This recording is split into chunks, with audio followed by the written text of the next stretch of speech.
Hai, halo sahabatku semuanya ya. Akhirnya jumpa lagi bersama saya di channel prediksi bola kali ini ya. Pada kesempatan kali ini saya sudah mau memprediksi tentang pertandingan semifinal Piala AFF 2020 ya. Walaupun diadakannya 2021 yang kebetulan tuan rumahnya sekarang di satu negara yaitu di Singapura, dan kebetulan besok Indonesia itu melawan tuan rumah ya, cukup sulit. Tapi kalau dibandingkan pilihan yang lainnya, lawan Thailand tentu ini adalah pilihan yang ya secara di atas kertas cukup lebih layak dipilih dengan ketemu Singapura daripada Thailand tentu saja ya. Oh iya, di video saya yang lain juga saya sudah memprediksi video tentang juara Liga Indonesia, juara Liga Inggris, juara Liga Spanyol dan Italia ya. Silahkan dicek di kolom playlist ataupun di kolom komunitas channel saya. Oke. Sebelumnya saya juga mau menjelaskan kepada sahabat semuanya yang ada beberapa komentar di bawah yang mungkin ada yang sudah tahu tentang alat yang saya gunakan ini. Ini namanya pendulum ya, bukan kalung. Sebelum saya memprediksi ini adalah pendulum, adalah kalung. Mungkin ada yang tahu sebagian, ada yang ragu-ragu, ada yang bertanya-tanya, dan juga ada yang menghujat tentang alat ini ya. Ada yang menghujat, ini alat apa? Ada yang bilang musyrik, sihir dan lain-lain ya. Itu salah sekali ya, salah sekali. Nanti di ujung video ini saya mau menjelaskan, saya mau bikin video ini lebih panjang karena nanti di ujung saya akan menjelaskan tentang kesalahpahaman atau ketidaktahuan ataupun wajar ya, karena mungkin latar belakang pendidikan setiap orang itu berbeda-beda ya, karena ada beberapa yang tidak memahami alat ini seperti apa ataupun langsung salah ucap saja ya, karena sangat bertolak belakang sekali dengan keilmuan yang saya pegang, yang saya punyai ya, jurusan sekolah yang saya punyai, dengan sesuatu atau komentar yang ada beberapa sekitar 5-10% sahabat-sahabatku semuanya yang lontarkan kepada saya, dan itu hanyalah prasangka buruk ternyata ya. Itu prasangka buruk karena saya bisa menjelaskan semuanya ini secara ilmiah ya, secara keilmuan yang saya punyai ya. Jadi saya itu jauh sekali dari yang namanya mistis ya. Saya adalah orang yang sangat tidak percaya mistis, perdukunan, santet, pelet dan lain-lain, karena semuanya alat-alat yang saya gunakan ini adalah murni, ini ilmu eksak, ilmu pasti ya, ilmu fisika ini ya. Sekali lagi ini ilmu fisika. Jadi kalau Anda yang berkomentar musyrik, syirik, itu jauh sekali, karena saya dari zaman sekolah juga, dari zaman SMU juga sudah mempelajari alat ini yang bernama pendulum analis. Ya, ini nanti di belakang saja, saya skip saja karena mungkin mudah-mudahan video ini banyak yang menonton. Di video ini khusus saya jelaskan nanti setelah saya memprediksi partai ini ya. Jadi di belakang nanti yang masih awam tentang alat pendulum ini boleh dilanjutkan menontonnya, karena channel ini ingin mengedukasi sahabat-sahabatku semuanya supaya tidak terlanjur dalam atau terperangkap dalam prasangka buruk terhadap seseorang tanpa pengetahuan yang jelas, tanpa ilmu yang jelas, dan berkomentar asal nyeletuk saja. Oke?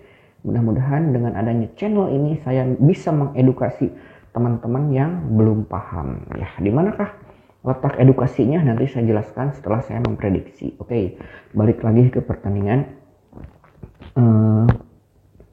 Indonesia lawan Singapura. Sebelumnya saya membahas dulu pertandingan Vietnam lawan Thailand ya. Vietnam lawan Thailand, ini di kandang Vietnam dulu ya. Mainnya tuh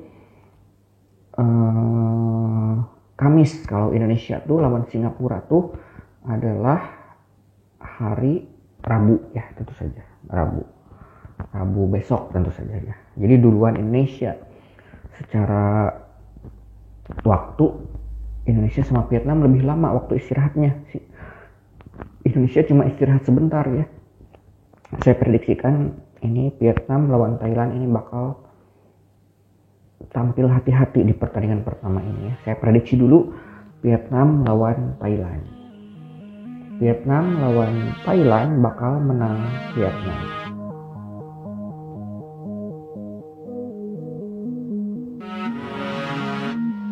Tidak. Vietnam lawan Thailand bakal draw.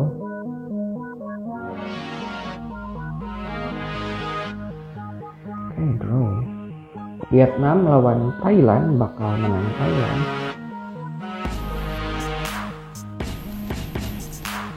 Tidak akan ya.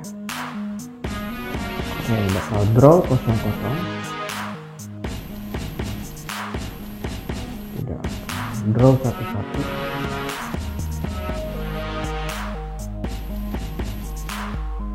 Oke, maju mundur ya prediksi saya. Vietnam ini ceritanya di kandang Vietnam lawan Thailand. Prediksi saya adalah draw 1-1 ya, karena di pertandingan pertama masih meraba-raba gaya permainan masing-masing, masih tidak terlalu ngotot menurut saya ya, masih sama-sama mempelajari taktik, masih hati-hati kedua-duanya. Prediksi saya adalah Vietnam lawan Thailand adalah draw 1-1 ya. Oke, pertandingan berikutnya yang ditunggu-tunggu adalah Indonesia lawan Singapura ya. Singapura lawan Indonesia ya. Jadi ceritanya di kandang Singapura, mainnya juga di Singapura jelas ya ini. Walaupun nanti ada leg berikutnya di hari Sabtu ya, Thailand Vietnam di hari Minggu kebetulan ya. Ini saya sudah mempelajari tadi gaya bermain dari Singapura.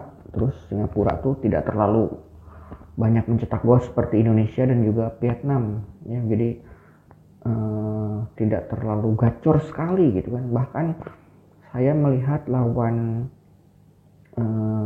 Timor Leste hanya mencetak 2 gol, padahal Timor Leste itu sama Indonesia biasa dibantai 4-0, 5-0 biasanya tuh. Terus lawan Laos, lawan Filipina juga yang jelas saya lihat waktu lawan Filipina itu banyak sekali pemain-pemainnya tuh yang ya dari naturalisasi ya, tinggi-tinggi, gede-gede, rata-rata pemainnya posturnya seperti itu. Mungkin nanti kalau disandingkan sama pemain Indonesia lebih kecil-kecil, ada beberapa aja yang tinggi back-backnya Indonesia ya.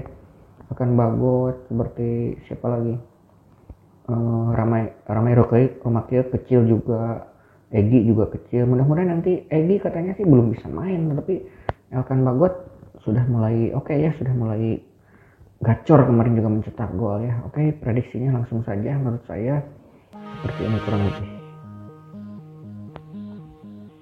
Singapura lawan Indonesia bakal menang Singapura. Tidak akan. Singapura lawan Indonesia bakal draw. Oke, tidak akan ya. Singapura lawan Indonesia menang Indonesia.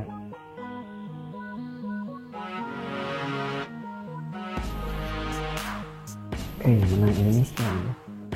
Menang Indonesia selisih 1 gol. Oke, selisih 2 gol. Tidak akan ya. Oke, prediksi saya adalah kemenangan buat Indonesia ya, skornya 0-1 saja ya. Jadi Singapura lawan Indonesia, prediksi skor saya adalah 0-1 buat kemenangan tim nasional Indonesia baru saja. Menurut saya ini prediksi pertandingan ini karena Singapura main di kandang sendiri, dapat dukungan dari supporter tuan rumah banyak sekali tentu saja. Walaupun ada beberapa juga pendukung Indonesia yang mungkin tidak sebanyak dari pendukung Singapura yang hadir di sana, tetapi lumayanlah dapat menyemangati karena di sana tuh sudah ada bisa penonton ya, tidak seperti Liga Indonesia yang tanpa penonton.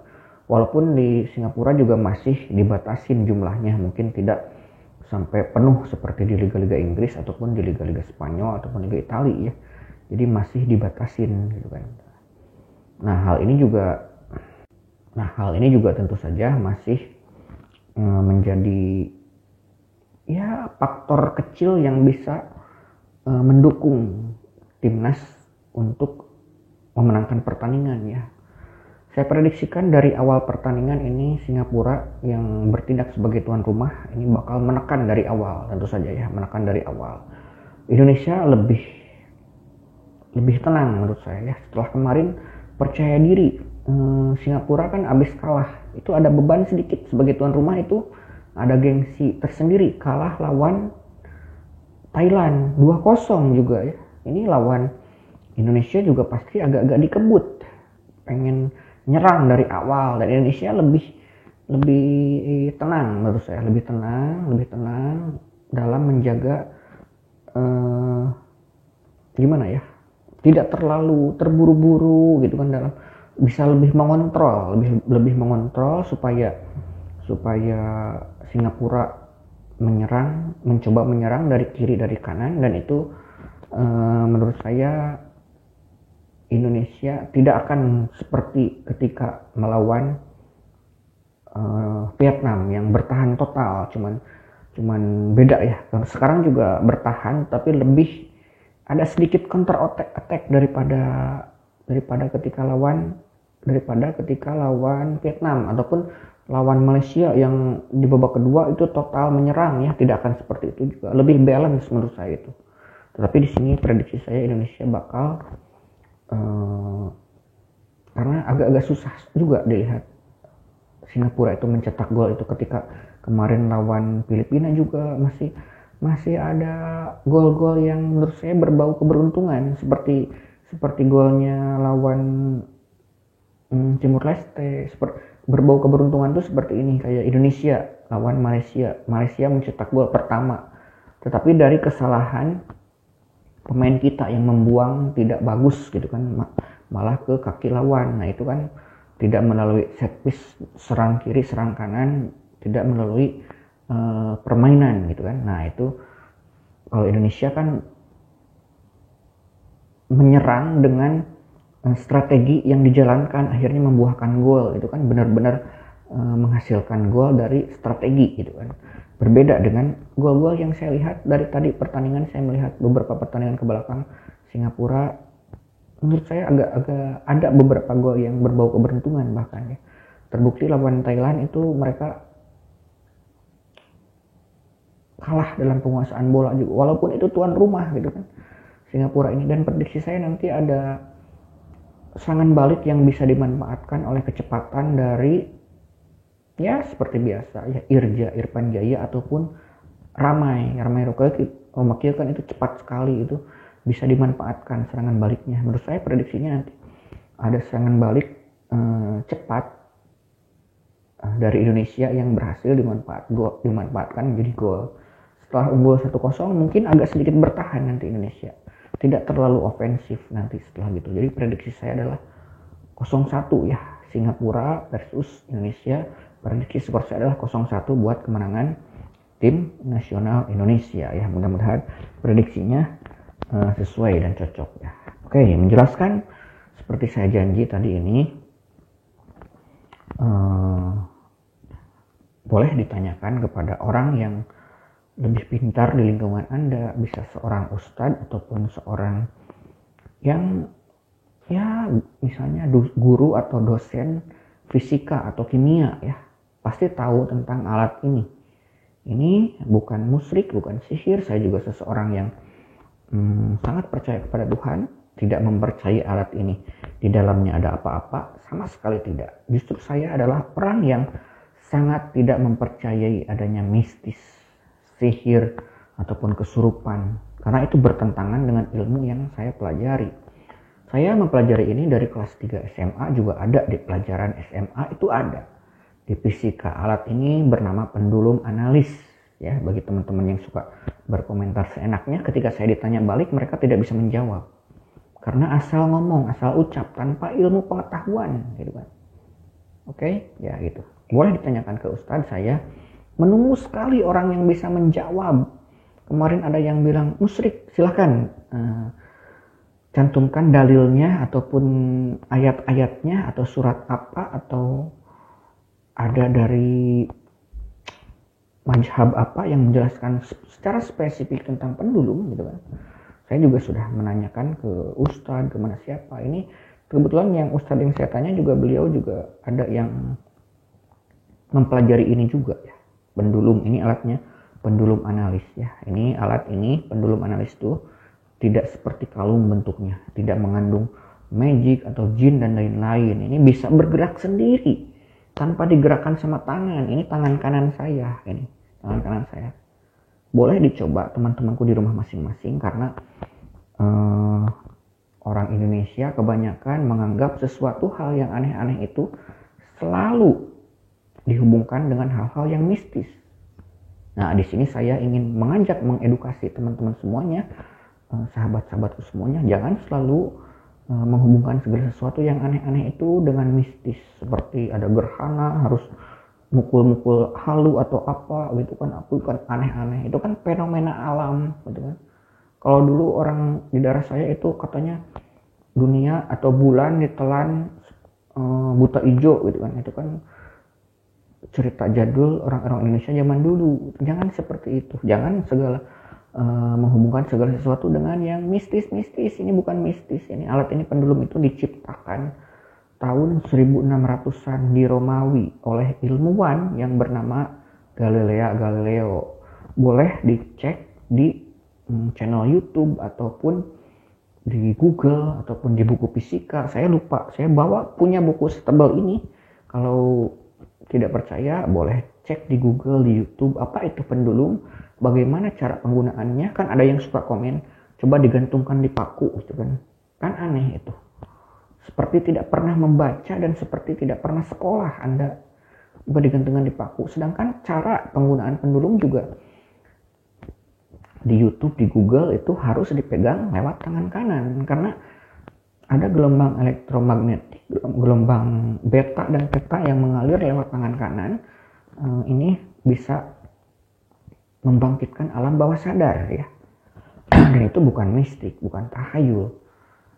Jadi saya bisa menjelaskan segala sesuatu yang saya kerjakan ini dengan ilmu pengetahuan yang saya pelajari. Bahkan di pelajaran fisika kemarin aja tahun 2000 sebelum corona ya, 2019, di ujian nasional SMA itu ada tentang pendulum.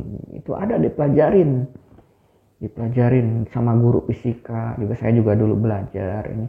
Ada hitungannya, ada rumusnya, ada amplitudo gerakan seperti itu. Masa sih tidak pernah belajar dulu SMA-nya sehingga menganggap ini hal mistis, hal yang berbau magic gitu kan. Dan ini saya edukasinya di sini. Channel ini edukasi, mengingatkan kepada saudara-saudaraku yang belum tahu dan belum menyadari tentang hal ini, yang menjelaskan segala sesuatu itu berhubungan yang aneh-aneh sedikit aja mistis. Ini enggak, ini sama sekali enggak. Ini ada aturannya. Coba cek di Google atau di YouTube juga ada. Raja pendulum Indonesia itu adalah ada di Aceh. Seorang ustadz, seorang guru pencaksilat, seorang yang mempunyai pesantren, mempunyai murid banyak sekali itu di Aceh. Boleh cek di Google atau di YouTube sendiri. Cek aja pencarian Raja Pendulum Indonesia. Itu seorang ustadz yang sudah beberapa kali saya lihat murid-muridnya aja sudah pada hatam Al-Quran dan lain-lain gitu. Itu tidak mistis, tidak tahayul, tidak musyrik apalagi, jauh sekali. Karena ini bisa bergerak sendiri, ini membangkitkan gelombang elektromagnetik yang dipunyai oleh manusia ya. Jangankan cuma menggerakkan ini, dengan gelombang elektromagnetik gitu kan, bisa menggerakkan benda-benda yang ada di sekitar kita, bisa menggeserkan gelas. Itu bisa dipelajarin. Itu bukan mistik. Semuanya itu yang mistik, yang perdukunan itu semuanya bohong. Itu menggunakan ya trik-trik yang dia pelajarin gitu kan. Itu salah sekali jika Anda beranggapan seperti itu. Dan saya bisa menjelaskan semuanya secara Nah, seperti halnya channel ini mungkin sejenis sama channelnya. Seperti mungkin pernah melihat channelnya Pesulap Merah ya. Stylenya seperti pesulap, seperti dukun, tapi seperti gimana ya, si Marcel itu seperti stylenya seperti bukan orang yang dekat dengan agama stylenya. Tapi setelah ditonton gitu kan, justru beliau si Marcel si Pesulap Merah itu justru dia ingin mencerdaskan kehidupan bangsa ya, dia itu. Jadi ingin menjelaskan kepada orang-orang yang awam kalau perdukunan itu tidak ada, semuanya itu bohong, mistis-mistis itu bohong. Bahkan saya lihat sering berkolaborasi dengan ustadz-ustadz terkenal di Bandung, Marcel itu ya, membongkar praktik perdukunan. Dia bisa menjelaskan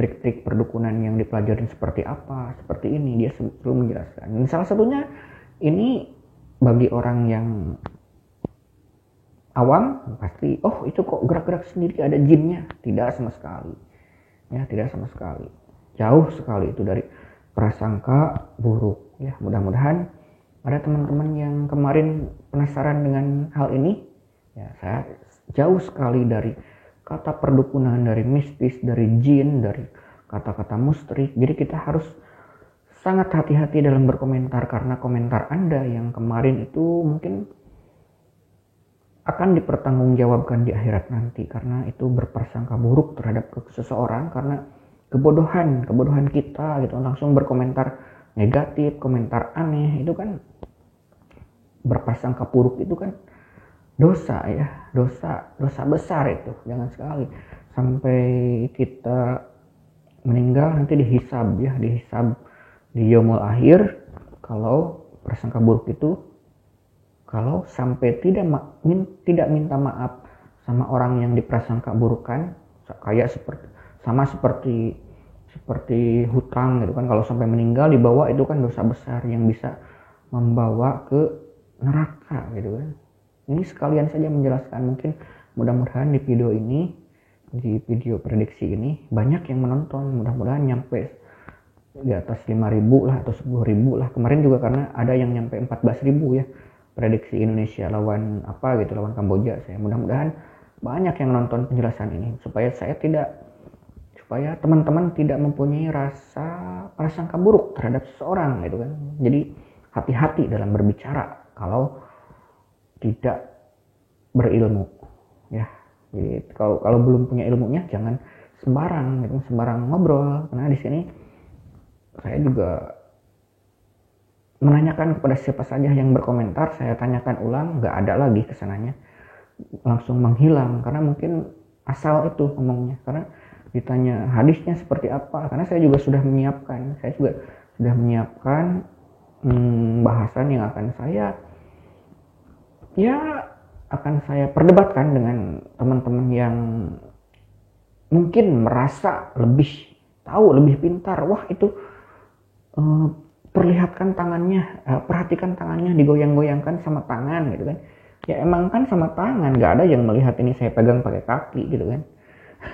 Nggak sopan juga gitu kan. Perhatikan tangannya, karena itu pembodohan publik. Tidak pembodohan publik, justru Anda yang berkomentar seperti itu yang dalam tanda kutip bodoh gitu kan, menurut saya. Ya bodoh sekali, karena ini kan dipelajarin di SMA, kok nggak tahu gitu, aneh banget. Ini dipelajarin di SMA kelas 3 aja dipelajarin, saya juga pelajarin. Saya di kuliah saya banyak teman-teman fisika yang memakai alat ini, alat kedokteran ini zaman dulu tuh, sebelum ada ini bisa ditanyakan jenis kelamin burung, bisa ditanyakan juga